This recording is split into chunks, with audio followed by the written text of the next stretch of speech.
काफ़ी ज़्यादा आप सभी के कमेंट्स हैं, एंड अगर आप भी सोचते हो कि क्या बीआईटी मिश्रा के अंदर हमको क्या बायोटेक्नोलॉजी में बीटेक लेना चाहिए या नहीं लेना चाहिए, तो एकदम आप सही जगह पे आज मैं इस वीडियो में मतलब यूट्यूब पे कभी किसी ने ये चीज़ इससे रिलेटेड वीडियोस ही नहीं बनाया बीआईटी मिश्रा के बायोटेक्नोलॉजी के डिपार्टमेंट के बारे में। ठीक है, तो आप एकदम सही जगह पे आज मैं आपको पूरा फुल डिटेल एकदम देने वाला हूँ कि लाइक बायोटेक्नोलॉजी में एक्चुअली है क्या, ठीक है, इसमें क्या क्या पढ़ना पड़ेगा आपको, ठीक है, एंड कोडिंग करनी पड़ती है या नहीं, या फिर प्लेसमेंट रियलिटी क्या है बीआईटी मिश्रा के अंदर, and research and foreign opportunity कितनी है इस ब्रांच को लेने के बाद। मुझे भैया रिसर्च करना है, मुझे आगे ही बढ़ना है, मुझे प्लेसमेंट नहीं चाहिए, तो मैं सब कुछ A to Z जो है ना इस वीडियो के अंदर मैं बात करने वाला हूँ। ठीक है, हाय माय नेम इज उज्जवल शर्मा और मैं करेंटली बीआईटी मिश्रा के अंदर 3rd ईयर का ही स्टूडेंट हूँ। फाइनली लाइक मेरा प्री फाइनल ईयर जो है 3rd ईयर ख़त्म हो चुका है और मैं फाइनल ईयर में अब जाने वाला हूँ कुछ टाइम में ही। तो आपको जो है कैंपस लाइफ या फिर हॉस्टल लाइफ देखने होगा, या फिर बीआईटी मिश्रा का कैंपस है कैसा, क्लासरूम कैसे है, कैसे मस्ती करते हैं, वो सब कुछ मेरे चैनल के ऊपर डला हुआ है, तो ज़रूर से ज़रूर चेकआउट कर लेना। देखो बायोटेक्नोलॉजी जो है ना लाइक ब्रांच भाई ऐसा है ना वो कि भाई बहुत हटके है। ठीक है, मतलब बहुत सारे लोग होते हैं कि बिना सोचे समझे उसको ले तो लेते हैं, लेकिन फिर उनको बाद में रिग्रेट होता है कि वो शिट ये तो मेरे लिए बना ही नहीं। तो आज के इस वीडियो में हम जब पूरा एकदम डिटेल में बताएंगे तुम लोगों को कि क्या करना चाहिए, सच में लेना चाहिए नहीं लेना चाहिए, फिर किन बच्चों को लेना चाहिए और किन बच्चों को अवॉइड करना चाहिए, सब कुछ एकदम बात करने वाले हैं। सबसे पहली बात तो इस बायोटेक्नोलॉजी के नाम में ही बहुत कमाल की चीज़ है। लाइक देखो, बायोलॉजी है प्लस टेक्नोलॉजी है, मतलब कि बायोलॉजी प्लस टेक्नोलॉजी आप मिलाकर एक अच्छा सा चीज़ जो कि है बायोटेक्नोलॉजी आप बना रहे हो। लाइक उसके अंदर आपको करना क्या है, फॉर एग्जांपल जैसे वैक्सीन हो गया, ठीक है, मेडिसिन हो गया, जेनेटिक इंजीनियरिंग हो गया, आपका टिश्यू कल्चर हो गया, बायोफ्यूल्स हो गया, आर्टिफिशियल ऑर्गन्स हो गया, एग्रीकल्चर इंप्रूवमेंट हो गया, एंड डिजीज़ डायग्नोज करना। तो ये सारी चीज़ें जो है ना आप एक तरीके से कह लो कि इसके अंदर आप मास्टर करने वाले हो। लाइक आजकल देखो एआई और बायोटेक्नोलॉजी का बहुत तगड़ा कॉम्बिनेशन है, और अपने बीआईटी मिश्रा के अंदर एआई प्लस बायोटेक्नोलॉजी का कॉम्बिनेशन आपको देखने को ही मिलेगा, एकदम फॉर श्योर है। बहुत सारे ऐसे लैब्स भी हैं अपने बीआईटी मिश्रा के अंदर जो बायोटेक्नोलॉजी के अंदर जो डेडिकेटेड लैब है, उस लैब में भाई साहब एआई का यूज़ करके या फिर कुछ सॉफ्टवेयर के अंदर यूज़ करके आप जो है एकदम रियल डेटा एकदम देख सकते हो। मतलब आप सिमुलेट कर सकते हो अपने डेटा को, या फिर जो भी आपने प्रोजेक्ट पे वर्क कर रखा है आपने, उसको आपको देखने की ज़रूरत है, तो आप एकदम रियल डेटा आप देख सकते हो। तो मतलब बहुत सही चीज़ है। ठीक है, रिसर्च के पर्पस से biotechnology one of the best branch in the biology. ठीक है, देखो जैसे कोविड वैक्सीन डेवलपमेंट था, ठीक है, जीन एडिटिंग थी आपकी, CRISPR टेक्नोलॉजी है, कैंसर रिसर्च हो गया, ये सब भाई सब बायोटेक्नोलॉजी का मेजर पार्ट है। ठीक है, अगर आप सोचोगे कि भाई साहब ये सब कैसे वैक्सीन बन जा रहे हैं, कैसे जेनेटिक म्यूटेशन हो जा रहे हैं, लाइक कैसे चेंज हो रहे हैं, ये सब कुछ आपका बायोटेक्नोलॉजी का ही देन है। लाइक मेन चीज़ अब हम लोग बात करते हैं कि बीआईटी मिश्रा के अंदर जो बायोटेक्नोलॉजी डिपार्टमेंट उसका लेवल कैसा है। तो लाइक देखो लेवल की अगर मैं बात करूँ कि भाई कैसा है वो स्टैंड कर पा रहा है, ठीक है, तो देखो बीआईटी मिश्रा अपने आप में भाई बहुत ही ज़्यादा लाइक रेपुटेटेड इंजीनियरिंग कॉलेज, बहुत ज़्यादा पुराना कॉलेज है। ठीक है, और बायोटेक्नोलॉजी ब्रांच इसका काफ़ी ज़्यादा नोन है इसके रिसर्च के लिए। ठीक है, रिसर्च ओरिएंटेड ये एक्चुअली में ब्रांच है। तो यहाँ डिपार्टमेंट में आपको देखने को क्या मिलेगा, तो भाई देखो देखने को मिलेगा लैबोरेटरीज। ठीक है, आपको ऐसा नहीं है सिर्फ हर जगह कपल्स ही दिखेंगे, लाइब्रेरी देखने लैब्स आपको देखने को मिलेगा। ठीक है, रिसर्च कल्चर आपको देखने को पता चलेगा। ठीक है, हर जगह वो फन कल्चर आपको नहीं देखने को मिलेगा, तो रिसर्च कल्चर भी आपको देखने को मिलेगा। ठीक है, and third thing is like professor जो है काफ़ी ज़्यादा एक्सपीरियंस्ड है। ठीक है, अगर आपका कुछ भी मन में है कि भाई मुझे इस चीज़ पे रिसर्च करना है, या फिर मुझे इस फील्ड में मतलब इस जगह पे ऐसे मेरी थिंकिंग आ रही है कि नहीं मुझे ऐसे करना चाहिए, फिर इसके बारे में कुछ जानना है, प्रोफेसर से जाके अप्रोच कर सकते हो, कोई दिक्कत नहीं है। ठीक है, ये इतना टफ नहीं है जितना तुम एक लड़की को या फिर एक लड़के को अप्रोच करोगे, उससे ज़्यादा ये टफ नहीं है। प्रोफेसर को अप्रोच करो, प्रोफेसर तुम्हें अच्छे से बताएंगे। ठीक है, अगर आपका ड्रीम है लाइक आप अगर सोचते हो कि भाई रिसर्च में मेरे को जाना है या फिर MS अब्रॉड जाना है, ठीक है, लाइक बायोटेक कंपनीज़ में जाना है, या फिर फार्मास्यूटिकल्स में, या फिर बायो इन्फॉर्मेटिक्स में, जेनेटिक्स, या फिर हेल्थ केयर या इनोवेशन के अंदर तुम्हारा मन है कि मैं कुछ ऐसा कुछ डेवलप कर दूं जो कि फ्यूचर में काफ़ी ज़्यादा काम है लोगों के लिए, उनके हित में काम है, देन ये ब्रांच सिर्फ और सिर्फ तुम्हारे लिए ही बना। और अगर ये सब करने का मन है तुम्हारा इन सब पॉइंट्स का, तो लाइक बीआईटी मिश्रा के अंदर तुमको बहुत ज़्यादा बेटर एक्सपोजर देखने को मिलेगा। सिर्फ खाना ही बेकार है, बाकी सारी चीज़ें लगभग ठीक है। एंड अगर तुम सोच रहे हो कि मुझे 20-25-30 लाख का मुझे जॉब लग जाए बायोटेक्नोलॉजी से लेकर CSE की तरह, तो ये नहीं है, ये नामुमकिन सा चीज़ है। नामुमकिन नहीं है, लेकिन हाँ ठीक है, ये बहुत ज़्यादा टफ है, ये ऐसे नहीं हो पाएगा। और अगर बात करें कि बीआईटी मेसरा के अंदर जो आपका बायोटेक्नोलॉजी जो डिपार्टमेंट है उसके अंदर भैया एडमिशन प्रोसेस क्या है, तो लाइक एडमिशन प्रोसेस आपका based on the NEET score है, ठीक है। आप नीट पे कितना स्कोर कर पाते हो उसके थ्रू ही होता है। एंड कभी कभी किसी किसी केस में तो ऐसा भी होता है कि भाई आप जेईई मेंस का स्कोर भी आपका एक्सेप्टेबल होता है यहाँ पे, तो आपका एडमिशन जो प्रोसेस है वो बेसिकली जेईई मेंस और ये आपका नीट स्कोर पे दोनों के बेसिस पे होता है। लेकिन मैक्सिमम जो बच्चे आते हैं वो आते हैं आपके नीट के स्कोर पे, ठीक है। तो ये ध्यान में रखना, इस पर कन्फ्यूज मत होना कि भैया क्या एक ही आता है या नहीं, इसमें दोनों ही आता है, दोनों ही एक्सेप्ट होता है। लाइक कैंपस के अंदर तुम लोग पहुंच गए, एडमिशन भी ले लिए, ठीक है, सब कुछ मस्त चल रहा है, दोस्त भी सब बन रहे हैं, बायोटेक्नोलॉजी के तुम्हारे बहुत सारे अच्छे प्रोफेसर से भी तुम्हारा बात हो चुका है, ठीक है।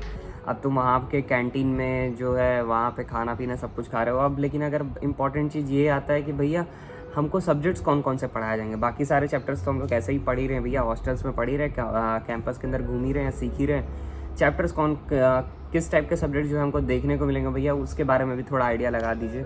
तो देखो तुमको जो है सबसे मेन जो सब्जेक्ट्स अब आएंगे तुम्हारे सेकेंड ईयर के बाद से, तो लाइक है सेल बायोलॉजी है, माइक्रोबायोलॉजी है, बायोकेमिस्ट्री है, जेनेटिक्स है, मोलिकुलर बायोलॉजी है, इमोलॉजी है, फिर बायो इन्फॉर्मेटिक्स है, जेनेटिक्स इंजीनियरिंग है, बायो प्रोसेसेस इंजीनियरिंग है एंड टिश्यू इंजीनियरिंग है, ठीक है। और तुमको लैब वर्क इसके अंदर देखने को मिलेगा। लैब तुम्हारा बहुत ज़्यादा भर के रहने वाला है, ठीक है। हमें लग रहा है हर सेमेस्टर में 3 लैब तुम्हारा मिनिमम है, किसी में 4 लैब भी गया हुआ है। मेन जो तुम लोग पढ़ने के वाले हो एग्जैक्टली में, तो डीएनए प्रोसेस है, प्रोटीन सिंथेसाइसिस है, बायोकेमिकल रिएक्शंस है एंड माइक्रोबियल सिस्टम है। ये जो है आपके कुछ जो 4 पॉइंट्स है ना, ये मेनली आपके पूरे के पूरे इंटायर सेमेस्टर में, मतलब इंटायर इंजीनियरिंग में आपका ये पूरा कवर अप होने वाला है, ठीक है। अब बहुत सारे बच्चे जो है ना शौक भी होने वाले कि क्या भैया बायोटेक्नोलॉजी के अंदर भी कोडिंग है। हाँ भाई कोडिंग है, कहाँ पे कोडिंग आता है, लेकिन देखो बहुत लिमिट में होता है, बहुत ज़्यादा लिमिट। ऐसा नहीं है कि सीएससी वालों की तरह भर दिन भर आप कोडिंग ही करो, ठीक है, वैसा नहीं। लाइक जैसे बायो इन्फॉर्मेटिक्स साइड में होता क्या कि आपको पाइथन यूज़ करना होता है डेटा एनालाइज करने के लिए, लाइक एंड कंप्यूटेशनल बायोलॉजी का जो है ना यूज़ होता है। तो वहाँ पे आपको थोड़ा सा झलक देखने को मिलेगा पाइथन का कि आप जो है वहाँ पे यूज़ कर रहे हो, ठीक है। तो बहुत ही ज़्यादा थोड़ा पार्ट जो है आपको देखने को मिलेगा। देखो सीख तो रहे ही हैं, लेकिन ठीक है। जैसे क्या भैया बीआईटी मेसरा के अंदर ये जो बायोटेक्नोलॉजी ले लेंगे तो क्या भैया थोड़ा सा टफनेस लेवल या फिर प्रेशर कम हो जाएगा? नहीं, ऐसा नहीं है। मान के चलो कि इजी ब्रांच ये नहीं है बायोटेक्नोलॉजी भी। लाइक इसके अंदर थ्योरी भी है, तुम्हारा लैब वर्क है। लैब सबसे ज़्यादा हेक्टिक वाला चीज़ होता है पूरे सेमेस्टर के अंदर। जो भी तुम्हारे लैब्स चलेंगे ना वो सबसे ज़्यादा हेक्टिक होता है बेसिकली। प्रैक्टिकल फाइल्स तुमको कंप्लीट करना पड़ेगा, उसका डेटा तुम्हें ड्राइव करना पड़ेगा, लाइक सिमुलेट करके तुमको उसका ग्राफ्स बनाने पड़ेंगे। ग्राफ्स बना के तुमको नोटबुक पे बहुत अच्छे से प्रिसाइज वे में तुमको सब कुछ मैनेज करके एकदम चेक कराना पड़ेगा, ठीक है। असाइनमेंट्स मिलता रहेगा तुमको भर के।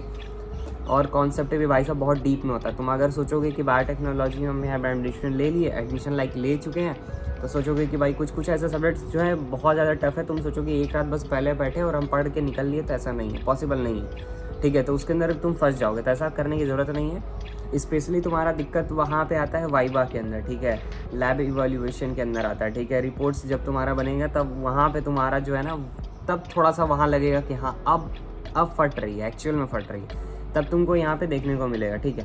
देखो बहुत सारे स्टूडेंट को लगता है, मेरे भी कुछ फ्रेंड्स हैं, कुछ जूनियर्स हैं, जिनको सच में बायोटेक्नोलॉजी के अंदर रहते हुए भी स्ट्रेस फील होता है कि हाँ भैया स्ट्रेसफुल ये ब्रांच है एक्चुअली में। लेकिन अगर पढ़ाई करते रहोगे, अगर कंसिस्टेंट रहे, ठीक है, जैसे उसको मनाने में कंसिस्टेंट रहते हो वैसे ही अगर कंसिस्टेंट रहे तो फिर बल्ले बल्ले कोई इशू नहीं है।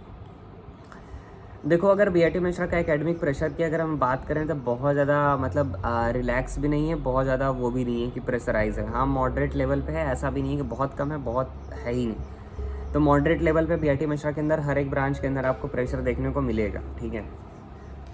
अब बात है भैया ये सारी चीज़ें भी हो गई, हम लोग पढ़ाई भी कर रहे हैं, हमारे कुछ पार्टनर्स भी बन गए, हमारे कुछ दोस्त भी बन चुके हैं, सर लोगों से भी परिचय हो चुका है। एंड भैया आप बताइए कि कैंपस लाइफ एग्जैक्टली कैसा है? तो देखो कैंपस लाइफ तो भाई बहुत ही ज़्यादा अच्छा रहने वाला है। क्यों रहने वाला है? क्योंकि वहाँ पे आपको मैक्सिमम जो पूरा ट्रीज़ हर जगह देखने को मिलने वाले हैं, पूरा भर के पेड़ है वहाँ पे।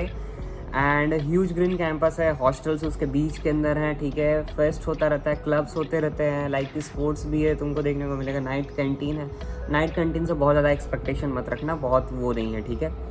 फ्रेंड सर्कल तुमको देखने को मिलेगा। पूरा इंजीनियरिंग मतलब एक्सपीरियंस मिलता ही मिलता है। ऐसा फील नहीं होगा कि हम इंजीनियरिंग कर रहे हैं लेकिन कुछ फील नहीं हो रहा है, ऐसा बिल्कुल भी नहीं। तुमको थ्रिल आएगा, टू बी ऑनेस्ट थ्रिल आएगा। अब जैसे बायोटेक के स्टूडेंट भी हैं तो उनके लिए भी कुछ ऐसा कुछ होता है क्या भैया? तो हाँ, टेक्निकल क्लब्स भी हैं तुम्हारे उसके, ठीक है, कल्चरल सोसाइटीज़ भी है वहाँ पे, एंड रिसर्च ग्रुप भी है, हैकाथॉन्स भी होते हैं, एंटरप्रेन्योरशिप एक्टिविटीज़ भी है, और सब पार्टिसिपेट कर सकते हैं। लेकिन बायोटेक्नोलॉजी के लिए भी जो है ना एक डेडिकेटेड क्लब एंड सोसाइटीज़ वहाँ पे बनी हुई है, जिसके थ्रू वो रह के उसके अंडर में बहुत सारा स्किल्स जो है सीख सकते हैं, या फिर कुछ भी आइडियाज़ है आप पिच कर सकते हो अपने सीनियर्स को, ठीक है। अगर कुछ भी वर्क करने का मन करे आपको, या कुछ भी सीखने का मन करे, उस क्लब के रहते रहते अंदर आप जो है अपने सीनियर्स भैया से आप सीख सकते हो, ठीक है। प्लेसमेंट रियलिटी की अगर मैं बात करूँ तो देखो, बायोटेक्नोलॉजी का बहुत अच्छा भी प्लेसमेंट नहीं है, ठीक है। अगर कहीं लग भी रहा है आज के डेट में तो टू बी ऑनेस्ट केवल तुम्हारा डेटा एनालिसिस पे या फिर ऐसे ही ब्रांच, ऐसे ही मतलब कंसल्टिंग में ऐसे ही जॉब लग रहा है। आप सोचोगे कि बायोटेक्नोलॉजी पढ़ा इंसान अब कंसल्टिंग में डेटा एनालिसिस में जा रहा है, ये तो भैया गलत है ना। तो भाई देखो, कंपनीज ऐसी ही आ रही हैं, टू बी ऑनेस्ट एयर ऐसी ही हैं। अब अगर तुम सोचोगे डेडिकेटेड तुम्हारे बायोटेक्नोलॉजी के लिए है तो भाई बहुत ही ज़्यादा रेयर है, बहुत ही ज़्यादा रेयर है। आ गई तो फिर ठीक है, नहीं आई तो फिर दिक्कत है। और कुछ बच्चे ऐसे भी हैं कि भैया ऐसा कुछ ब्रांच बता दीजिए जिसके थ्रू भैया मैं जो हूँ ना कि फ़ॉरेन कहीं जा पाऊँ, अपने रिसर्च को थोड़ा और अच्छे से इन्हेंस कर पाऊँ, बाहर जाके एक्सपोजर लूँ। तो बायोटेक्नोलॉजी जो है अगर आप सोच रहे हो तो बहुत अच्छा एक्सपोजर आपको देता है, ठीक है। ऑनेस्टली बता रहा हूँ, बायोटेक फील्ड ही ऐसा है, लाइक उसके अंदर आप MS PhD कर सकते हो, रिसर्च इंटर्नशिप कर सकते हो, एंड फॉरेन यूनिवर्सिटीज़ के अंदर आप एडमिशन भी ले सकते हो, ठीक है। स्कोप बहुत ही ज़्यादा है एज़ कम्पेयर टू बाकी अदर ब्रांचेस से, ठीक है। तो लाइक जैसे कि जैसे मैंने देखा है मैंने, जैसे कि जर्मनी हो गया, USA हो गया, और आपका कनाडा हो गया, 3 जगहों पे ये काफ़ी ज़्यादा मतलब बायोटेक्नोलॉजी का जो रिसर्च ओरिएंटेड या फिर रिसर्च के लिए कह लो, या फिर फॉरेन जो अपॉर्चुनिटीज़ हैं इंडियन स्टूडेंट के लिए, इन तीनों कंट्रीज़ के अंदर बहुत ही ज़्यादा है। तो आप जो है यहाँ पे अप्लाई कर सकते हो। देखो, अगर प्रोफाइल अगर आप अच्छा बना के रखोगे, लाइक CGPA, रिसर्च प्रोजेक्ट्स आप बहुत सारे किए रहोगे, इंटर्नशिप किए रहोगे, पब्लिकेशंस आप बहुत सारे पब्लिक किए हो अपने आर्टिकल्स, तो आपके बहुत ज़्यादा चांस बन जाते हैं कि फॉरेन में आपके लिए अपॉर्चुनिटीज़ जो है बढ़ जाती है, ठीक है। तो इस पर ध्यान रखना। देखो, BIT मिश्रा का आज भी देखो एक ब्रांड है, ठीक है, मतलब है। बहुत सारे बच्चे मेरे को आके गाली भी देंगे कि क्या दूसरे को तू बता रहा है, लेकिन हाँ, ट्रस्ट में बहुत सारे भी ब्रांड वैल्यू अभी भी थोड़ी बड़ी बची हुई है। अब कब तक रहेगी ये मेरे को भी ये आइडिया नहीं है, ठीक है। एडमिशन ले सकते हो इस साल तक, कोई इशू वाली बात नहीं है। अब अगर बात करें कि भैया किन बच्चों को बायोटेक्नोलॉजी लेना चाहिए और किन बच्चों को नहीं, अगर मान के चलो बायोटेक्नोलॉजी में जैसे लाइक आपका जनरली पसंद है, ठीक है, आपको एकदम पसंद ही है कि हाँ भैया मुझे बायोलॉजी या फिर इधर उधर मतलब इन सब चीज़ों में मुझे बहुत ज़्यादा इंटरेस्ट है, रिसर्च में इंटरेस्ट है तुम्हें, ठीक है, एंड लाइक इनोवेशन फील्ड में जाना चाहते हो कि मैं भैया मैं कुछ ऐसे कुछ वैक्सीन्स या फिर कुछ दवा या फिर ऐसा कुछ भी बनाना चाहता हूँ जिसमें जिससे लोगों का भला हो, तो तुम्हारे लिए स्पेशली वही है। अगर फॉरेन स्टडीज़ प्लान करो तो तुम्हारे लिए बहुत सही है। इंटरडिसिप्लिनरी लर्निंग बहुत ज़्यादा अगर पसंद है तो तब तो ये तुम्हारे लिए बेस्ट ही बेस्ट है, ठीक है। लेकिन हाँ, अगर तुम सोच रहे हो सिर्फ पैकेज के लिए मैं पढ़ लूँ भैया कि हाँ मुझे अच्छा खासा पैकेज लग जाएगा, फाइनेंशियल कंडीशन में सुधार लूँगा घर का, ऐसा कुछ अगर प्लान है तुम्हारा, बायोलॉजी अगर बिल्कुल पसंद नहीं है तुम्हें, लैब वर्क से अगर तुम बचना चाहते हो या फिर केवल कोडिंग चाहते हो, तो फिर ये ब्रांच तुम्हारे लिए बिल्कुल नहीं है, मत लेना, इसके अंदर कोई ज़रूरत नहीं है। चाहे कोई कितना भी कहता रह जाए, मत लेना ये ब्रांच फिर, ठीक है, अगर तुम्हारा इंटरेस्ट अगर नहीं है तो। भाई साहब, ये था पूरा डिटेल्ड रिव्यू एक BIT मिश्रा के अंदर का बायोटेक्नोलॉजी डिपार्टमेंट का, ठीक है। Placement, hostels, academics, branch comparison and like campus life. तो कमेंट में ज़रूर पूछना कुछ भी अगर डाउट रहे तो, ठीक है। मिलते हैं अगली नेक्स्ट वीडियो में, तब तक के लिए thank you so much for watching guys, bye bye, take care, नमस्ते।